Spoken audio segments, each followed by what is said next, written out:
And this is a special address on future of state center with respect to state finances. How will the GST regime change the distribution of resources between union and state governments? Challenges going forward to make it seamless. What is the future of GST regime? This and many other concerns will be addressed by Shri N.K. Singh, a renowned politician, economist, and former top bureaucrat. He is the current chairman of the 15th Finance Commission, was a member of Rajya Sabha from the state of Bihar, served on numerous parliamentary standing committees, has a wide range of national and international experience, having interacted closely with multilateral organizations. He has also lectured widely at eminent universities like Columbia, Yale, Stanford, and the London School of Economics. With those words, I invite Shri N.K. Singh for his address on future of center with respect to state finances. Mr. Singh. Warm welcome to Shri N.K. Singh. Please put your hands together in welcoming Shri N.K. Singh, who is here for a special address on future of center with respect to state finances. A few points that he will address. How will the GST regime change the distribution of resources between union and state governments? Challenges going forward to make it seamless, and what is the future vision of the GST regime? Ladies and gentlemen, Shri N.K. Singh is a renowned politician, economist, and former top bureaucrat, current chairman of the 15th Finance Commission, member of the Rajya Sabha from the state of Bihar, served on numerous parliamentary standing committees, has a wide range of national and international experience, having interacted closely with multilateral organizations. He has also lectured widely at eminent universities like Columbia, Yale, Stanford, and the London School of Economics. With those words, I request you, sir, for your address on future of center with respect to state finances. Mr. Singh. Can I speak from here? Right. Well, thank you very much, and thanks a lot for this opportunity to share some ideas on the future of the financial module of center-state relations. Now, it's no-brainer that the Chapter 12 of the Indian Constitution, particularly Articles 368 to Articles 293, lay down the broad structure of what are the features which should govern the financial relations between the center and the states. The two basic amendments which have taken place is the amendment in Article 268A, which introduced the goods and services tax, abridging the constitutional provisions in respect of the taxation in respect of goods and services. In addition, Article 278A constitutes the council, the GST Council, which gives the council the authority to fix the rates of excise and some of the other matters under the ambit of the broad issues covered in this relationship. So I think broadly speaking, it would be fair to say that Chapter 12 of the Constitution, the constitutional provisions which govern the center-state relations remain intact, but for the two large big amendments of the introduction of the GST and the constitution of this institutional mechanism of the GST Council as a whole. As we go forward, we look at what is the institutional mechanism which the forefathers had visualized to be the sharing of resources and the sharing of revenues between the center and the states. Broadly speaking, if you look at the literature, the Government of India Act of 1935 remains an important source which led to the constitution of this mechanism called the Finance Commission.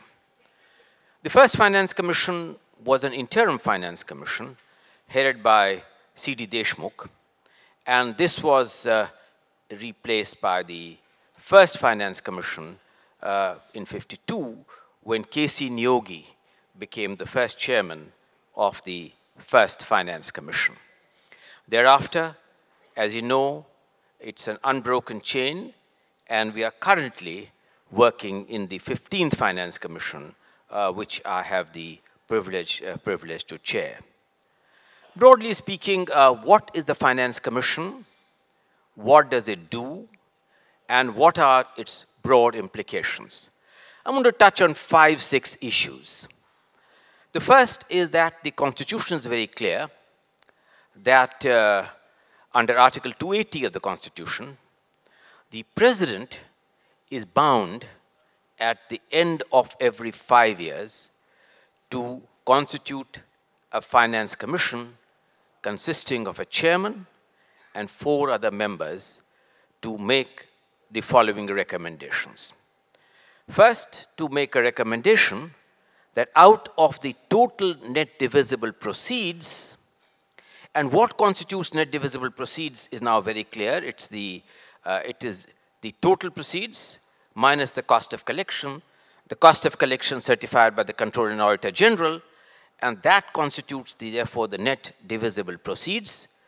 And the first function is really looking at the net divisible proceeds, a vertical distribution of these proceeds between the center and the states. So that is a function which is the most critical function. Second, having decided on what amount of the net divisible proceeds will go to the states to do what is called the horizontal distribution of these resources. Who gets how much goes to Maharashtra, how much goes to Tamil Nadu, how much goes to Orissa, and so on. So there is a vertical split between the center and the states, and the horizontal in the division between the different states. This was the original, what some people loosely describe as the Ambedkar constitutional, which is the constitution, the vertical, and the horizontal.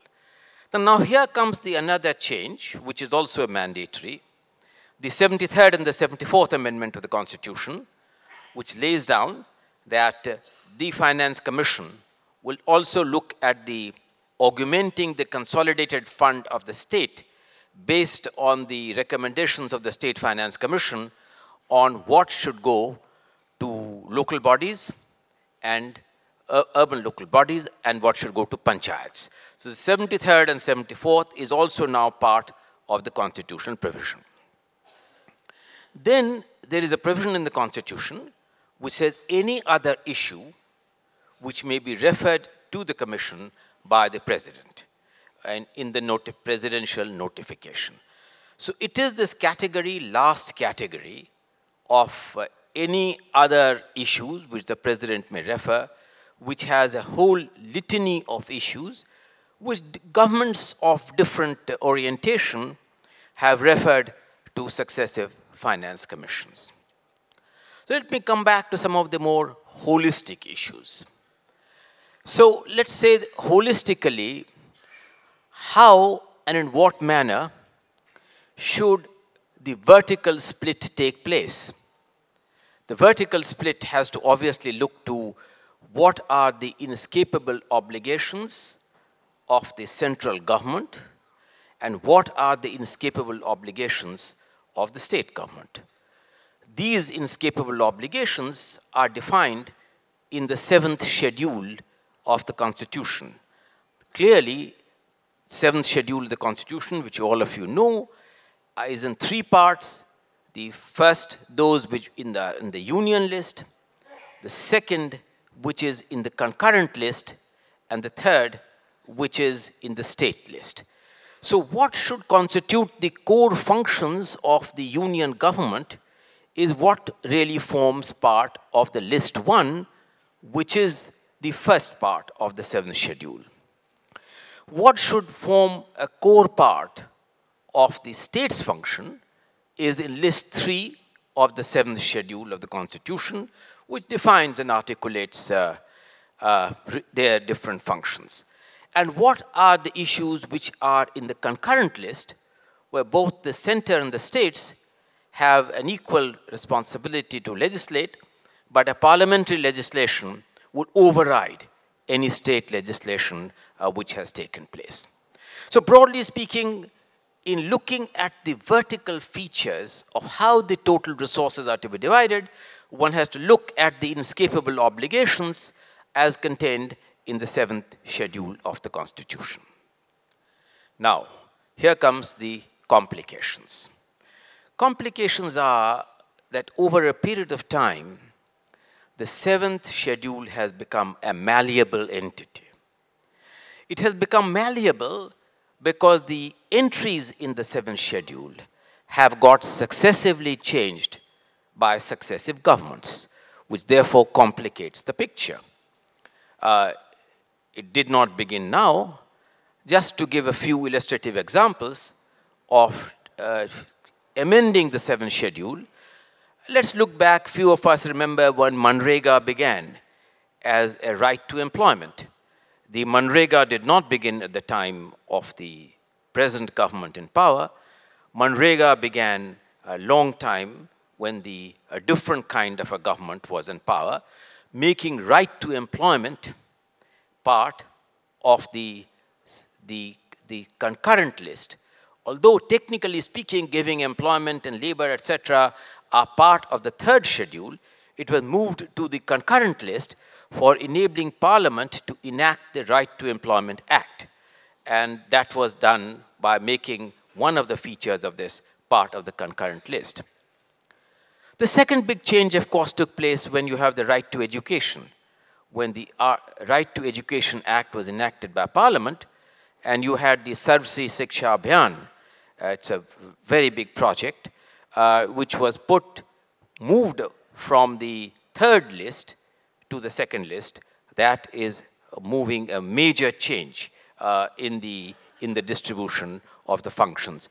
So, and the third, which is now in the air, not been talked about because some of its features are not very clear as yet, is this Ayushman, which is the big initiative on the health insurance, because if it is really a 60-40, as it's being talked about, 60% by the central government, 40% by the state government, this will inevitably require a revisit of this entry from the 3rd category to the 2nd category, particularly if you wish to have as this backed up by a separate legislation.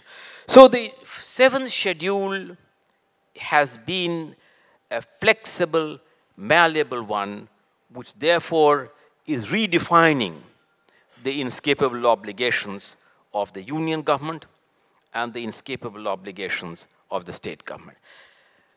To add to the complication further is this particular thing that, you know, state police, law and order, as we understand clearly, is part of the functions which are assigned to federal states. Yet, if you have a meeting which Commission has had with, let's say, the Union Home Minister, he was, of course, and all his officers, pointed out the extent to which the states have become increasingly dependent on assistance from the Central Armed Forces, from the paramilitary forces, and their increasing reliance on the central government for purposes of seeking support on a function which is clearly and inescapably part of the state function entry in Schedule 3. So one of the very big challenges as we go forward is what is the future and in what manner do we begin to look at the 7th schedule of the Constitution. And that when the forefathers enacted the 7th schedule, would they have realized this degree of fungibility and malleability in the dynamics of India's economic development, not by any particular ideological orientation of one or the other government, but if I may say, by successive governments which have really tampered with the 7th schedule. This complicates life when you look at the features of the vertical division, because the functions which are incapable of the union government and the functions of the state government have got increasingly redefined. The second very big complication is this. What is the future of what has been loosely called over decades the centrally sponsored schemes? Now, what is this creature of centrally sponsored schemes? If we look at the whole history of the way in which the Planning Commission was created, you all of us know that the Planning Commission was created not by an act of Parliament, not even as a statutory body, but it was in fact constituted by an executive order, which at that time was passed under the circumstances emanating from the Planning Committee, which was part of the resolution at the time just before the independence, and then of course the Planning Commission came into play. Now, over a period of time, the Planning Commission became increasingly the sole entity for determining the distribution of what came to be loosely described as the gross budgetary support. You had this particular classification of plan and non-plan expenditure, and typically in any particular year, the finance minister would read out in his budget speech that for plan schemes, a certain amount of resources, known as the gross budgetary support, would really be assigned for enabling the Planning Commission to make the interstate distribution. In that process, over a period of time, the Planning Commission began to accumulate a whole host of projects and schemes known as the centrally sponsored schemes. In typically a centrally sponsored scheme, the resources would be shared, the expenditure would be shared in a proportion which was defined both by the central government as well as by the state government. Now, if you look at the schemes which are there, you will be appalled that to what extent do centrally sponsored schemes mirror the distribution of functions as assigned in the 7th schedule. And if you look at the 7th schedule very carefully, you will find that a large number of these centrally sponsored schemes made the classification in the 7th schedule increasingly more and more complex, and if I may say, increasingly more and more messy. Now, this government, when it came to power, one of the things it has done is it has abolished the Planning Commission, replaced it by a robust think tank, the Niti Aayog, which is headed by a vice president or deputy chairman, and has a CEO whom you heard with great attention in the previous session. So the Niti Aayog no more deals with the allocation of gross budgetary support. Indeed, there is no gross budgetary support. Indeed, there is no plan or non-plan expenditure. Expenditure is expenditure, holistically taken, decided by the Ministry of Finance, the Department of Expenditure, as one indivisible entity. But does it mean that the centrally sponsored schemes have gone away and they have ceased to exist? Now, this is really the heart of part of India's financial problems.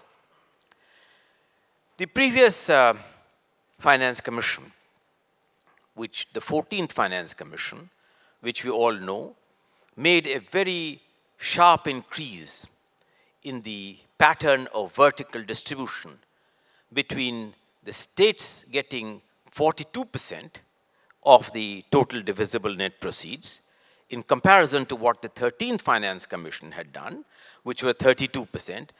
And this huge increase of 10% was based on a very good, transparent assumption that many of these centrally sponsored schemes needed really to go to the states where they belong because they form part of the subjects which are in list 3 of the 7th schedule. Now, if you look at retrospectively, not much of this happened. And not much of this is likely to happen. We had, when this government came to power, we have had several attempts in the past to rationalize these so-called huge myriads of centrally sponsored schemes. You had committees of the National Development Council which went into this. There was some rationalization, but these centrally sponsored schemes refused to go away. They existed in one form or the other. You had the most recent one, a committee headed by the Chief Minister of Madhya Pradesh, the Shivraj Chauhan Committee report, whose recommendations got adopted, which classified the centrally sponsored schemes into 3 entities, what it called the core of the core, what it called the central, and what it called the optional. So on paper, this looks a dramatic rationalization. But in practice, I increasingly discover with some degree of horror that like you have an umbrella scheme for agriculture, but under that, there are more or less the same number of centrally sponsored schemes which existed earlier with very little financial resources being assigned to them. And therefore, if the centrally sponsored schemes were to exist and continue to exist, this has a direct impact on the obligations of the state and on the obligations of the central government. Also, I find that if one were to compute the index of happiness or unhappiness, then the change in the funding pattern of these centrally sponsored schemes did not leave the federal states in a state of euphoria because the funding pattern had got changed. It left the central government equally unhappy because they found suddenly that the resources which they had to meet their obligations had shrunk, and that these obligations of the centrally sponsored schemes remained where they are. Indeed, the future of the centrally sponsored schemes, where do they belong? Do they belong to the states? Do they belong to the union government? And if the flagship ones are part of the concurrent list, then this is an inescapable obligation which the central government has taken upon itself and which has its own dynamics. So I think how we begin to therefore look at the future of these centrally sponsored schemes is going to be a very, very important feature in which we go.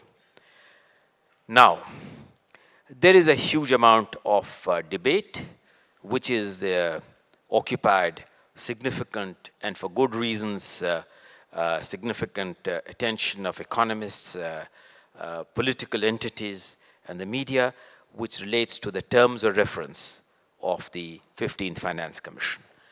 And I do not think I can complete my little observations without in some ways making a few brief comments on the terms of reference. First and foremost, a disclaimer. We have the Finance Commission has nothing to do with the terms of reference of the Finance Commission. The terms of reference is determined by the President of India, and in practice it means on the basis of the recommendations of the Council of Ministers, on the basis of what the Ministry of Finance submits to the Council of Ministers. The Finance Commission is a recipient of the terms of reference, which is given and assigned to it by the President of India and is therefore duty bound by those terms of reference to examine it. Is it therefore equally, therefore, what are the features of some of these terms of reference, which has led to some of these issues? And that, of course, brings me to another issue on which I will touch upon. There are some functions which are inescapable functions in the constitution of the Finance Commission. Namely, as I said, that the vertical distribution between the resources, between the central government and the state government, is an inescapable obligation. In fact, under the Constitution, the President cannot allocate resources without receiving the recommendations of the Finance Commission. Whether it accepts it or not, accepts with amendment, is another matter. But receiving the recommendations of the Finance Commission is an inescapable constitutional obligation without which the President cannot assign resources in any manner. So the vertical distribution part of it is an inescapable obligation. So is the horizontal distribution as part of the inescapable obligations. And that part which addresses the 73rd and the 74th obligation is an inescapable obligation which the Commission has to perform in accordance with the functions given to it under Article 280 of the Constitution. Then there are a whole issues which are in the category any other issue which the President may wish to refer to the Commission. And these refer to a number of issues about which a lot of enlightened and perhaps to some extent, if I may say, not enlightened comments have also come in. And what is therefore what onerous obligation does it cast on the Commission? Well, the one obligation is these need to be addressed because they form part of the terms of reference. Addressed in which manner is entirely a latitude of the Commission, which we decide in what manner we intend to come to conclusion one way or the other, but we certainly need to address them. Before I come to these any other issues, let me say that apart from the issues and problems which I have posed on what constitutes some of the features of the vertical distribution, the issues of the 7th schedule, and the issues of the changing obligation of the center and the states, and the complications arising out of these inescapable obligations, depending on the fungibility of the 7th schedule, which alters, therefore, the inescapable obligations of the center and the states. Those were some of the complications which I mentioned in the vertical distribution. Now, when it has come to horizontal distribution, I'm just trying to have a look at what has happened in the last 20 years. In the last 20 years, here are the weightages given by successive Finance Commission on the horizontal distribution. So, the 11th Finance Commission gave income distance 62% weightage, 12th changed it to 50, 13th gave 0, the 14th gave 50% weightage to income distance.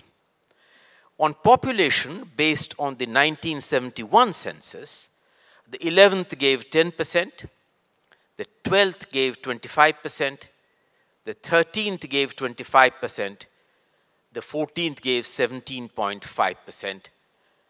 On the population of the 2011 census, no weightage was given by any other commission except the 14th Finance Commission, which was my predecessor commission, which assigned a 10% weightage to the 2011 census, thereby making the weightage to population as a mix between 1971 and 2011 to be 27%. Fiscal discipline was given 7.5 by 11th and the 12th, and 17.5% in the 13th, 0 by the 14th. Tax efforts were given 5 and 7% by the 11th and the 12th, 0% by the 13th and 14th. Fiscal capacity distance was not given any attention by the 11th and 12th, but 47% by the 13th, 0% by the 14th. Area was given a weightage of 7.5 to 10 between the last three commissions. The 14th Finance Commission gave, for the first time, a 7.5% weightage or to forest cover. Earlier three had given 0, and the index of infrastructure was given 7.5% for the 11th and 0% by the successive three finance commissions. So if you look at all what has happened in the last 20 years, the broad conclusions which I reach are the following. First, the weightages have varied dramatically. The weightages have varied from 0 to 27 when it comes to either one or the other. So while there has been a feature of population which has recurred in every last 20 years, the weightages have varied, and a mix between which census figures have been taken has also varied from the last Finance Commission.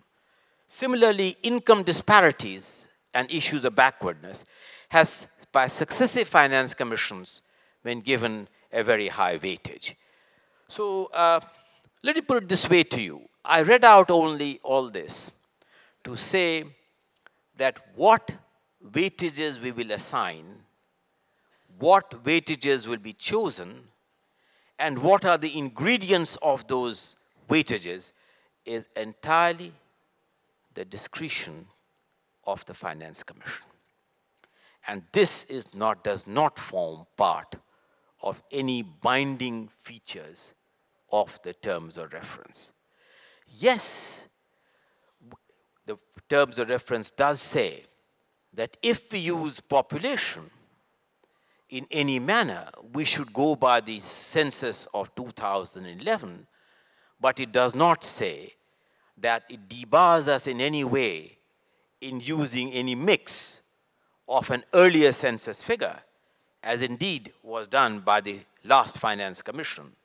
It does not also entail us to assign any particular weightage to population, as that is entirely an element of a discretion and a judgment which the Finance Commission will really begin to exercise. Let me say this, that successive Finance Commissions have tried to do and harmonize two important contradictory features. Features of equity with features of efficiency.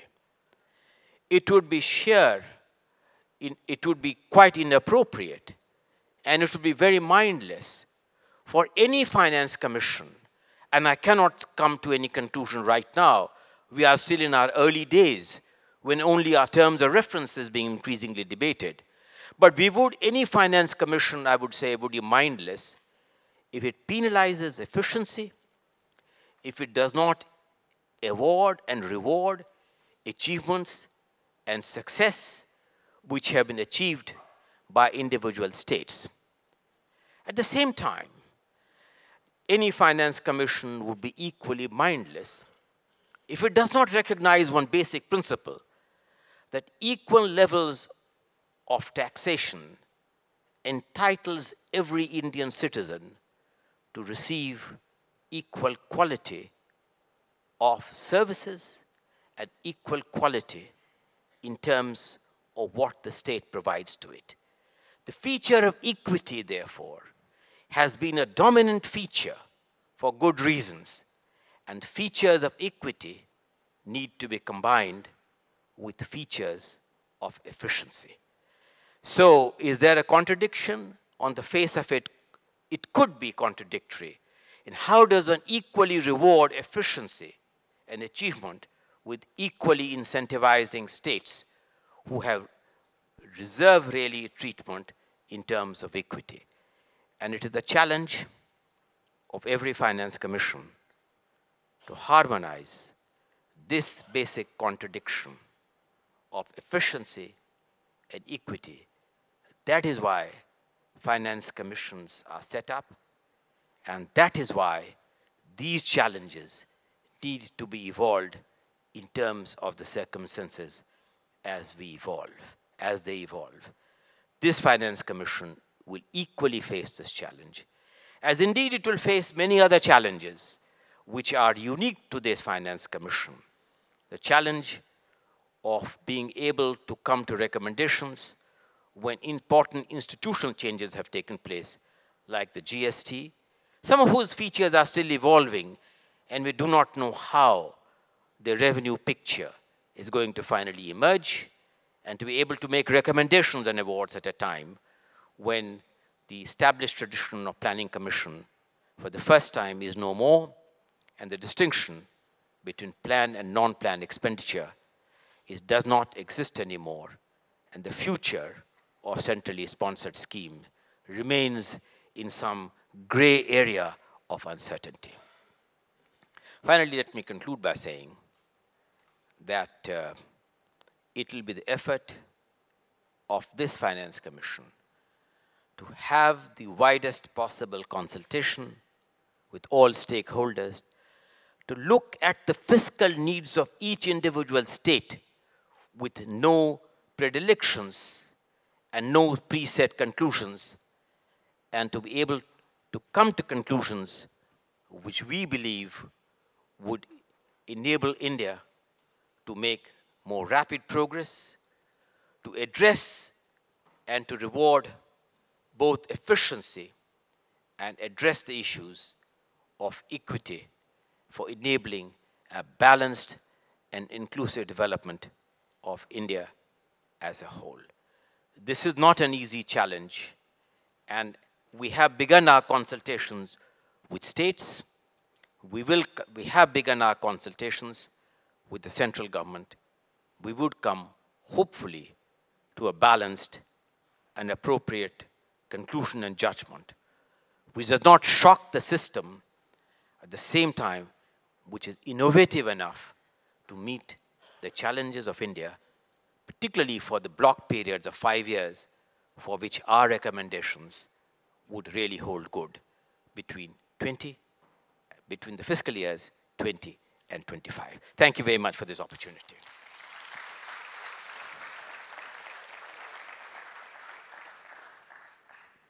Thank you so very much, Mr. Singh, for those valuable insights. I request Shri Shakti Sinha, Director, Nehru Memorial Museum and Library, to please present a memento as a token of gratitude to Shri N.K. Singh, Chairman of the 15th Finance Commission. Please accept this as a token of reverence.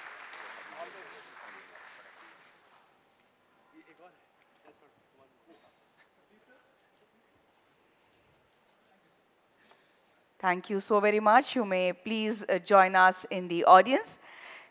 Ladies and gentlemen, Bombay Stock Exchange Institute, the education subsidiary of Bombay Stock Exchange, signs an MOU now with Tirthankar Mahavir University, Moradabad, that teaches more than 15,000 students in different professional streams. This is to offer collaborative courses in capital markets, bonding and finance, and vocational skill programs. Mr. Manish Chen, Vice Chairman, Tirthankar Mahavir University, and Mr. Ambarish Datta, Managing Director and Chief Executive Officer, BSc Institute, in presence of Shri Ashish Kumar Chauhan, Shri Ashok Mittal. The MOUs have been exchanged.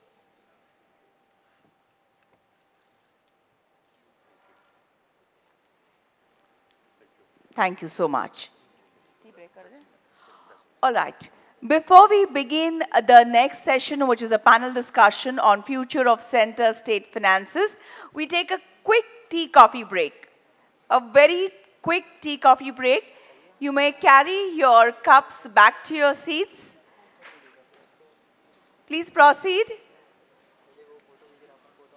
and reassemble in the next 10 minutes. We will be grateful for your cooperation.